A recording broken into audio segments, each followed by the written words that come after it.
All party meeting में शिवसेना का हिस्सा लेने से क्यों गरमाई सियासत?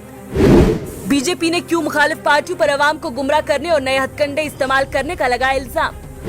मुजफ्फर शाह ने क्यों पीपल्स कॉन्फ्रेंस और अपनी पार्टी को कहा बी टीम? क्या रहा नतीजा इस मीटिंग का? देखिए ये रिपोर्ट। जम्मू और कश्मीर नेशनल कॉन्फ्रेंस के सदर डॉक्टर फारूक अब्दुल्ला ने इंतजामिया के हालिया ऐलान पर गौर करने के लिए श्रीनगर में एक ऑल पार्टी मीटिंग तलब की, जिसमें यूनियन के जेर इंतजाम इलाके में काम करने वाले गैर मुकामी लोग आइंदा इंतखाबात में वोट डाल सकते हैं। याद रहे, डॉक्टर फारूक अब्दुल्ला ने कल अपनी रिहाइशगाह पर मीटिंग की मेजबानी की थी। अब्दुल्ला ने तमाम सियासी जमातों के रहनुमाओं को इस बैठक में मदऊ किया था ताकि वोटर लिस्टों में गैर मकामी अफराद को शामिल करने के बारे में जम्मू और कश्मीर हुकूमत के हालिया ऐलान पर तबादला ख्याल किया जा सके। इस बैठक में जो दिलचस्प हिस्सा था वो ये कि शिवसेना को नेशनल कॉन्फ्रेंस के साथ खड़े देखे जाने पर सियासत भी गर्मा उठी। शिवसेना, जिसे दाएं बाजू की सियासी जमात समझा जाता है, जम्मू और कश्मीर की इंतखाबी फहरिस्तों में गैर राय दहिंदगान को शामिल करने के मामले पर तबादला ख्याल करने के लिए एनसी के सदर डॉक्टर फारूक अब्दुल्ला की सदारत में होने वाली ऑल पार्टी मीटिंग में भी शिरकत करते दिखाई दिए।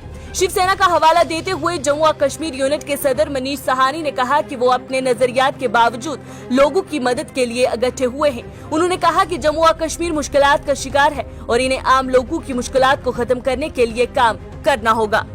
ताहम इस मीटिंग में भारतीय जनता पार्टी के अलावा जम्मू और कश्मीर में मरकजी धारे की ज्यादातर जमातों ने इजलास में शिरकत की। सजाद लोन की क़यादत वाली पीपल्स कॉन्फ्रेंस और अल्ताफ बुखारी की क़यादत वाली अपनी पार्टी मीटिंग में मौजूद दिखाई नहीं दी। वहीं आवामी पार्टी के नायब सदर मुजफ्फर शाह ने मीडिया नुमाइंदे से बात करते हुए कहा कि जिन पार्टियों ने मीटिंग में हिस्सा नहीं लिया, उन्होंने साबित कर दिया है कि वो भाजपा के साथ खड़ी हैं। उनकी गैर मौजूदगी ही उनके मकसद को जाहिर करती है। मीटिंग के बाद अब्दुल्ला ने कहा कि जम्मू और कश्मीर में बाहर के लोगों को वोटिंग का हक फराहम करने का नया इकदाम बहुत से लोगों को कमजोर कर देगा। जम्मू और कश्मीर में टारगेट किलिंग के हालिया वाक़ात पर तशवीश का इजहार करते हुए अब्दुल्ला ने कहा कि उन्होंने लेफ्टिनेंट गवर्नर मनोज सिन्हा से इस मसले पर ऑल पार्टी मीटिंग बुलाने के लिए राब्ता किया, लेकिन कोई जवाब नहीं मिला। उन्होंने कहा कि हमने हालिया हलाकतों पर तशवीश का इजहार किया है, चाहे वो कश्मीरी पंडित हो, बाहर के मजदूर हो, कश्मीरी मुसलमान हो, पुलिस एहलकार हो या फौज के एहलकार। हमें अंदेशा है कि इन पर हमला किया जाएगा। उन्हें एहतियात से फैसले लेने चाहिए। वहीं बीजेपी ने जम्मू में नजरसानी शुदा इंतखाबी फहरिस्तों में गैर मकामी वोटरों को शामिल करने के मामले पर नेशनल कॉन्फ्रेंस की तरफ से बुलाई गई मीटिंग के खिलाफ जवाबी हिकमत अमली तैयार करने के लिए कल को जम्मू में अपने रहनुमाओं की मीटिंग बुलाई। कश्मीर अल पार्टी के एक तर्जमान ने बताया कि JNK के बीजेपी के सदर रविंदर रैना ने पार्टी हेडक्वार्टर में सीनियर लीडरों की मीटिंग बुलाई। उन्होंने कहा कि ये मीटिंग नेशनल कॉन्फ्रेंस के सदर फारूक अब्दुल्ला की तरफ से श्रीनगर में बुलाई गई ऑल पार्टी मीटिंग के खिलाफ जवाबी हिकमत अमली बनाने के लिए मुनक्कद की जा रही थी, जिसमें नजरसानी शुदा इंतखाबी फहरिस्तों में गैर मकामी वोटर्स को शामिल करने के मामले पर कहा गया है। नेशनल कॉन्फ्रेंस सदर ने यूटी के chief electoral officer Hardesh Kumar के नजरसानी शुदा फहरिस्तों में राय दहिंदगान को शामिल करने से मुतल्लिक रिमार्क्स के बाद मीटिंग बुलाई थी, जिसमें इलाकाई पार्टियों के हंगामे उठे थे।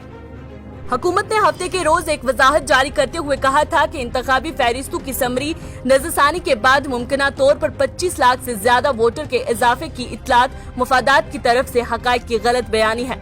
इसमें कहा गया है कि कश्मीरी तारकीन वतन को इनरोलमेंट की जगह पर या पोस्टल बैलेट के जरिए या जम्मू, उधमपुर, दिल्ली वगैरह में खसूसी तौर पर कायम पोलिंग स्टेशनों के जरिए वोट डालने का इख्तियार दिया जाएगा।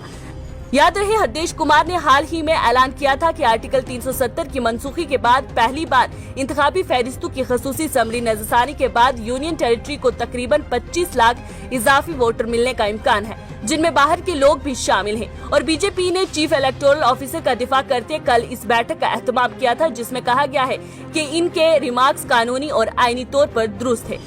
बीजेपी के चीफ तर्जमान सुनील सेठी ने कहा कि कानून के तहत कोई भी जो हिंदुस्तान का शहरी है और किसी भी कानून के जरिए ममनू नहीं है, वो किसी भी इलाके, रियासत या मरकज के जेर इंतजाम इलाके में वोटर बनने का इंतखाब कर सकता है, और जहां वो आमतौर पर रिहाइश पजीर हो।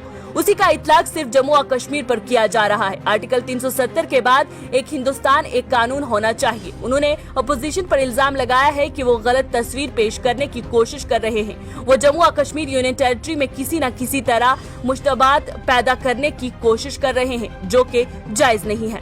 सेठी ने जम्मू और कश्मीर की खसूसी हैसियत के खात्मे का हवाला देते हुए कहा कि जम्मू और कश्मीर के लोगों ने बगैर किसी रियायत या रिजर्वेशन के फैसले 5 अगस्त 2019 का खैर मकदम किया है और सियासी जमातों को इसका एहसास करना होगा और इसके साथ रहना होगा।